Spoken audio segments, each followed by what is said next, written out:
खाएगा पिएगा नहीं।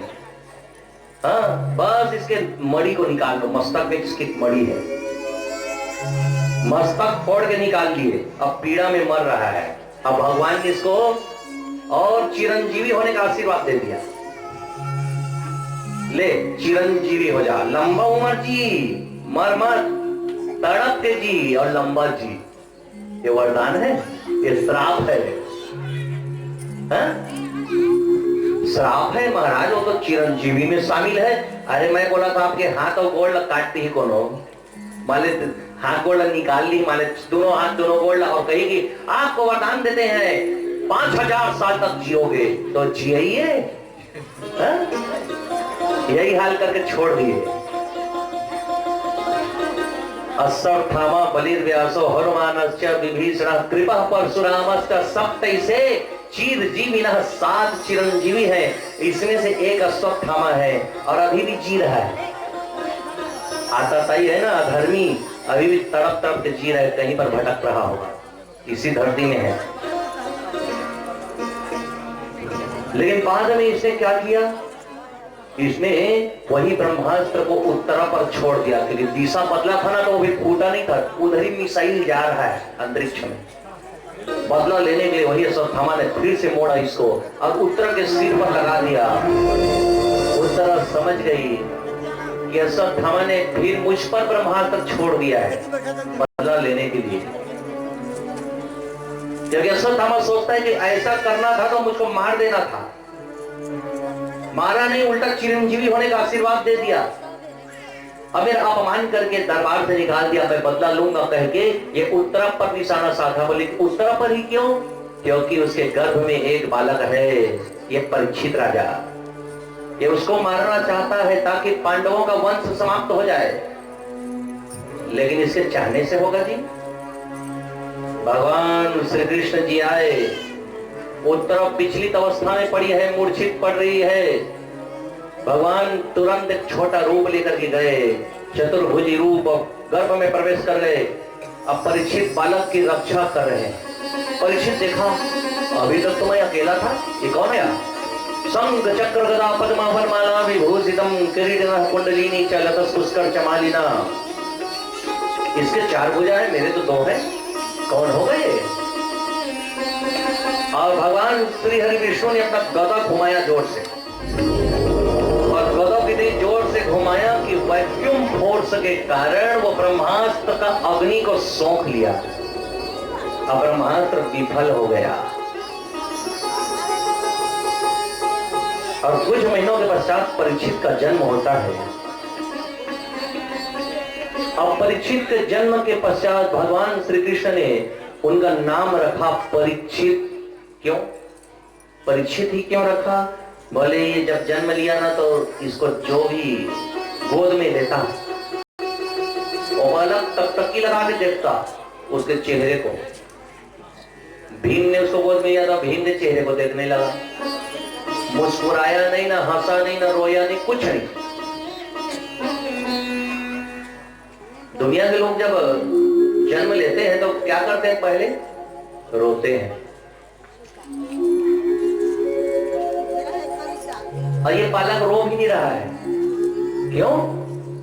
इसलिए क्योंकि गर्भ में जिसको देखा था तो मोह्यन्ति यत सूर्यों का सिद्धांत लागू होता है। अब मोह्यन्ति यत सूर्यों का सिद्धांत वहां जब लागू होता है तो एक बार जिसने भगवान को देख लिया उसको फिर कोई दूसरा अच्छा लगता ही नहीं। दुनिया के लोग ये परीक्षित उन्हीं को खोज रहा है कि वो कहां है जिसको मैंने गर्भ में देखा था, 4 भुजा लेकर के जो आया था मेरी रक्षा करने, गदा और सुदर्शन चक्र लेकर के। कहां है वो? कहां है वो?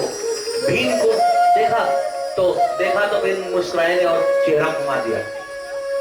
भीम कह अरे मेरे तरफ देख बेटा, देखना ही नहीं चाहता। अर्जुन उठाए गोद में तब भी वो देखे नहीं। जिन सबने माता कुंती, द्रौपदी, सबने गोद में उठाए, बालक किसी को नहीं देख रहा है।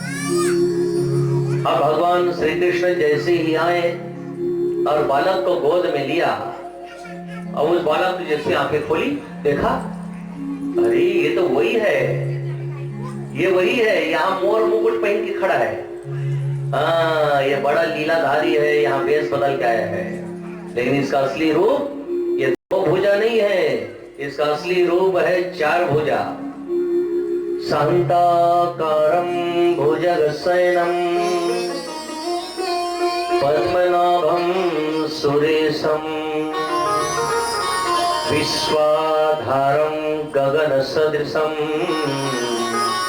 मेघवर्णं शुभांगं लक्ष्मीकान्तं कमलनयनं योगविद्या निगम्यं वंदे विष्णु भवभयहरं सर्वलोकैकनाथं। समस्त लोगों का एकमात्र भगवान केवल वही है, असल भगवान केवल भगवान श्री हरि विष्णु ही है। ये वही है, यहाँ भेष बदल के खड़ा है, मुरली पकड़ के, मोर पंख लगा के। लेकिन बच्चे ने पहचान लिया, क्योंकि बच्चे सरल होते हैं, मन के सच्चे होते हैं। बच्चे मन के सच्चे, वो पहचान लीजिए ये है असली। लेकिन हम नहीं पहचान सकते, क्योंकि हमारे मन में दुख भर चुका है।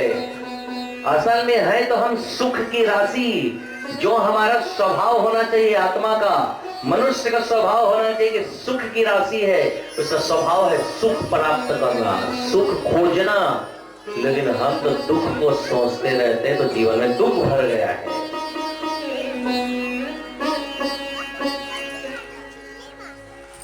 और ये भगवान का प्रणाम कर रहे हैं। तारा है सारा जमाना, तारा है सारा जमाना, श्याम हमको भी तारो। तारा है सारा जमाना, श्याम हमको भी तारो। तारा है सारा जमाना, श्याम हमको भी तारो। तारा है सारा जमाना, श्याम हमको भी तारो। हमको भी तारो, श्याम हमको भी तारो। हमको भी तारो, श्याम हमको भी तारो। हमको भी तारो, राम हमको भी तारो।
भीष्म पितामह जो 52 दिनों तक सरसैया में पड़े हुए थे, उनके पास भी गए और उनको भी दर्शन दिए, मुक्त किए। अब भीष्म पितामह से भेंट होने के पश्चात भगवान श्री कृष्ण चले गए हैं द्वारकापुरी। और जैसा कि यदुवंशियों को श्राप लगा था संतों, तो 56 करोड़ यदुवंशी भगवान श्री कृष्ण के सामने काल कलवित हो गए। भगवान कृष्ण कभी रोए नहीं। उन्हीं के सामने उनका वंश आया था और उन्हीं के सामने जा रहे हैं एक करके, न रोए न परेशान हुए। और इधर अर्जुन को यहां भेज दिया और कह दिया कि अर्जुन, मेरे जाते ही कलयुग आएगा, सावधान। मैं जब तक हूं यहां तब तक कलयुग अपना प्रभाव नहीं दिखा सकता।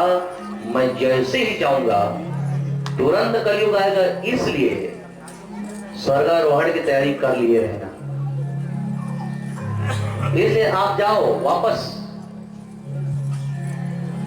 और अपने सभी भाइयों को यह सूचना दे देना कि अपनी मुक्ति का मार्ग प्रशस्त करे और परीक्षित को राजा बना दे, क्योंकि परीक्षित जो है 18 वर्ष का हो गया होगा। अर्जुन रोते रोते आया और ये बातें अपने भैया युधिष्ठिर को बताई कि भगवान श्री कृष्ण तो स्वधाम गमन कर गए। अब ये बात जो है माता कुंती सुन ली, पर्दे के पीछे खड़ी थी, सुन ली कि भगवान तो स्वधाम गमन कर गए, क्योंकि तो धर्म स्थापना का कार्य पूर्ण हो चुका था। पूरी बात सुन ली। माता कुंती जो गिरी ना, तब दोबारा उठी नहीं। तो युधिष्ठिर आदि भाइयों ने, पांडवों ने परीक्षित को राजगद्दी पर बिठाया और कहने लगे, बेटा परीक्षित, अपना राजकाज धर्म शासन पूर्वक चलाना, क्योंकि धर्म का जहां शासन होता है वहां भगवान की कृपा होती है, हरि की कृपा होती है। अपनी प्रजा को पुत्र के समान मानना, अपनी संतान समझना। और सुन बेटा, कभी किसी का दिल नहीं दुखाना, और संत और ब्राह्मण का, सत्संगियों का, संतों का कभी अपमान मत करना। सिखा रहे उसको, परीक्षित को। अब भीम ने क्या कहा कि बेटा युधिष्ठिर भैया की तरह मैं तो तुमको धर्म की बातें तो नहीं बता सकता, लेकिन इतना जरूर कह सकता हूं कि इतना याद रखना परीक्षित कि भगवान हमको हर समय देखता है, हमारे हर कर्मों को। कभी अपने आप को अकेला मत समझना। परीक्षित करने लगा, बाबा आप पांचों जा रहे हो, इतना बड़ा शासन में चलाऊंगा कैसे? मुझको आता नहीं है सब राजनीति की बातें। बेटा यहाँ कोई जन्म से सीख के आता नहीं। जिसको भगवान अपनी प्रेरणा शक्ति के द्वारा प्रशस्त करते हैं, उनका मार्ग उज्जवल होता है। क्योंकि भगवान की माया जो है, एक नाम है प्रेरणा, वही तुमको प्रेरित करेगी। अनंत शक्ति भगवान की हर शक्ति तुम्हारे साथ लगे। और सुन बेटा, मैं तो जा रहा हूं, ये मेरे पास एक मुकुट है, ये सोने का मुकुट, ये पकड़ इसको। तो ये सोने का मुकुट, हाँ बेटा इसको पकड़े रहना, और जब भी मेरी याद आए तो जरा उसको पहन लेना बीच बीच में। हाँ, अब इसी बात तो भेंट होगी नहीं। अब मैं तो जा रहा हूं, स्वर्गारोहण करूंगा। अब परीक्षित ने वो मुकुट रख लिया, तो पांचों पांडव जो है स्वर्गारोहण की तैयारी करने लगे।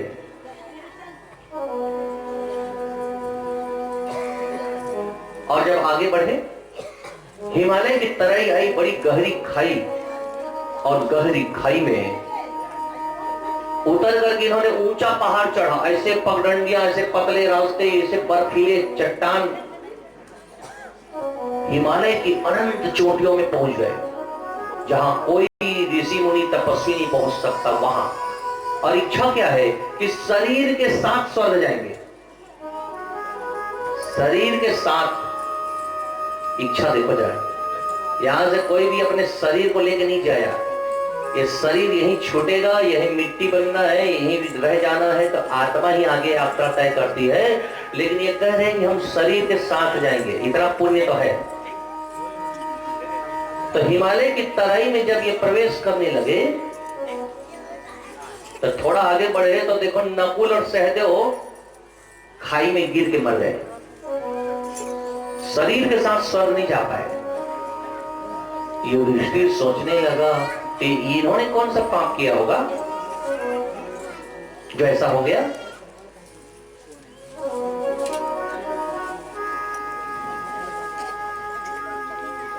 तो आकाशवाणी कहती है कि हे युधिष्ठिर सुनिए, आपके भाई धर्मात्मा थे नकुल और सहदेव, लेकिन इनसे एक गलती हुई थी जीवन भर।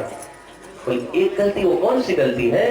तो बोले कि एक को अपनी सुंदरता का अभिमान था और एक भाई को अपनी गणित विद्या का अभिमान था।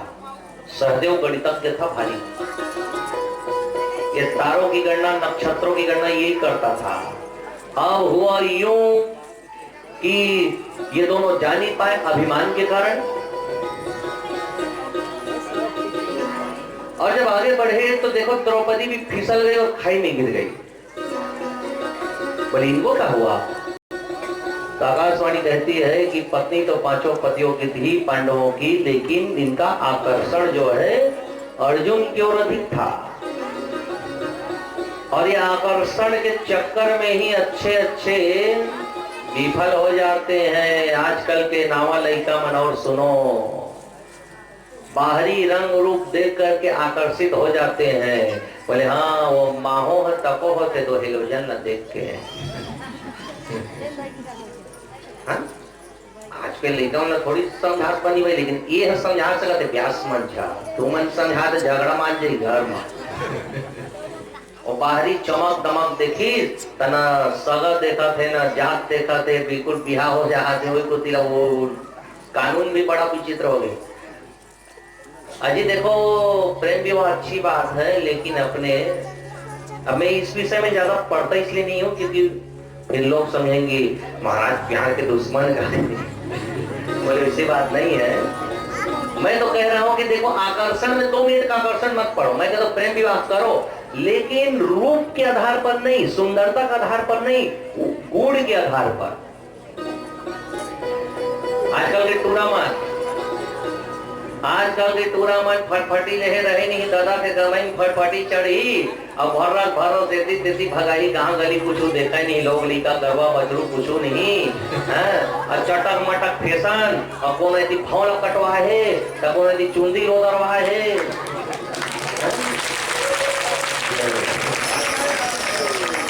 धन है टूरी मार, वो काय देख के मुहाते देख भगवान ने जाने।